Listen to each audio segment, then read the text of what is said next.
Video ini disusun untuk memenuhi tugas ujian akhir semester mata kuliah Psikologi Pembelajaran dengan membahas profil peserta didik, teori belajar, faktor pengembangan peserta didik, solusi pembelajaran pendidikan agama Islam, dan refleksi calon guru PAI.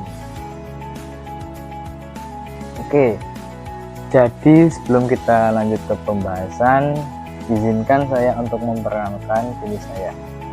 Nama saya Joko Ibnu Hanafi, NPM 2412124, semester 3, program studi Psikologi Pembelajaran, Fakultas Tarbiyah, dosen pengubu Bu Yuni Eka Rahmawati, MPD. Oke, langsung saja kita masuk ke pembahasan yang pertama. Pembahasan yang pertama di sini adalah profil peserta didik. Yang kita bahas ini adalah jenjang SMP yang berada pada rentang usia 12 sampai 15 tahun yang termasuk dalam tahap perkembangan remaja awal. Pada fase ini, peserta didik mengalami beberapa karakteristik utama. Yang pertama, terjadi perubahan fisik dan emosi yang cukup signifikan. Perubahan ini sering membuat emosi mereka belum stabil, mudah berubah suasana hati, dan butuh pendampingan dari guru. Yang kedua, peserta didik mulai mampu berpikir kritis. Mereka tidak hanya menerima informasi, tetapi mulai bertanya, mengapa dan bagaimana, sehingga guru perlu memberikan penjelasan yang logis dan kontekstual. Yang ketiga, mereka sangat sensitif terhadap lingkungan sosial. Teman sebaya punya pengaruh besar terhadap sikap dan perilaku, baik pengaruh positif maupun negatif. Oleh karena itu, pada fase ini peserta didik sangat membutuhkan penguatan nilai iman dan akhlak karena agar perkembangan intelektualnya seimbang dan membentuk karakter kepribadian yang baik. Oke, yang selanjutnya perkembangan peserta didik. Yang pertama, aspek fisik. Pada masa ini, peserta didik sudah memasuki masa pubertas yang ditandai dengan perubahan fisik yang cukup cepat, seperti tambahnya tinggi badan, perubahan suara, serta berkembangnya organ tubuh. Perubahan ini sering membuat peserta didik perlu penyesuaian, baik secara fisik maupun psikologis. Yang kedua, aspek kognitif. Dari segi kognitif, peserta didik mulai mampu berpikir logis dan kritis. Mereka tidak hanya menerima informasi dari guru, tapi juga sudah mulai bertanya mengapa dan bagaimana, sehingga pembelajaran perlu diarahkan agar lebih interaktif dan bermakna. Yang ketiga, aspek sosial dan emosional. Secara sosial emosional, emosi peserta didik masih belum stabil dan mudah berubah. Pada tahap ini, mereka sangat membutuhkan pengakuan, perhatian, dan penerimaan dari teman sebaya, sehingga lingkungan belajar yang positif sangat berpengaruh terhadap perkembangan mereka. Yang keempat, aspek moral dan spiritual. Dalam aspek moral dan spiritual, peserta didik mulai memahami konsep benar dan salah. Oleh karena itu, diperlukan bimbingan nilai-nilai keislaman secara konsisten agar terbentuk akhlak mulia dan sikap yang baik dalam kehidupan sehari-hari.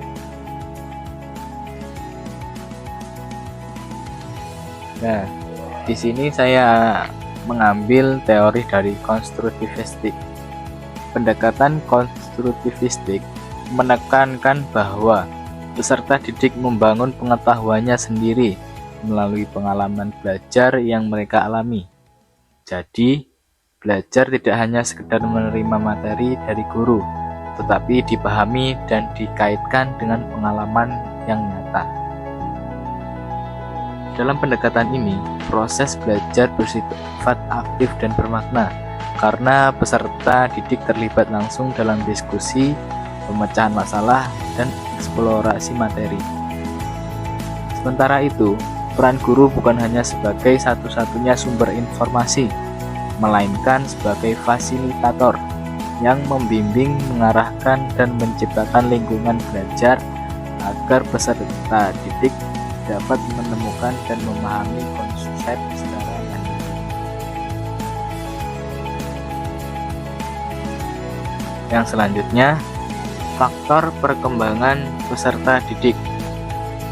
Yang pertama, faktor internal. Faktor internal berasal dari dalam diri peserta didik itu sendiri. Faktor ini meliputi genetik yang berpengaruh pada potensi dasar seperti kecerdasan dan bakat. Selain itu, kesehatan juga sangat menentukan karena kondisi fisik yang sehat mendukung proses belajar.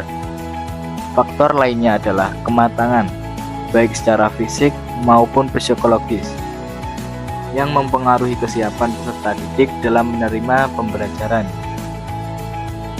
Yang kedua, faktor eksternal. Faktor eksternal berasal dari lingkungan sekitar peserta didik, seperti keluarga berperan sebagai lingkungan pertama dalam menentukan karakter dan kebiasaan. Sekolah menjadi tempat perkembangan pengetahuan, sikap, dan keterampilan melalui bimbingan dari guru. Teman sebaya memiliki pengaruh besar terhadap perilaku yang kepribadian peserta didik, sedangkan media dapat memberikan dampak positif maupun negatif tergantung pada cara penggunaannya. Faktor pengembangan peserta didik.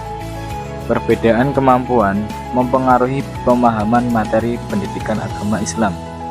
Setiap peserta didik memiliki kemampuan yang berbeda sehingga guru PAI perlu menyesuaikan metode agar materi dapat dipahami secara merata. Lingkungan keluarga dan pergaulan mempengaruhi sikap religius keluarga dan teman sebaya. Sangat berpengaruh dalam membentuk kebiasaan beragama dan sikap religius peserta didik. Iman dan ibadah menjadi dasar pembentukan akhlak. Iman yang kuat dan ibadah yang rutin akan membentuk akhlak mulia dalam perilaku sehari-hari.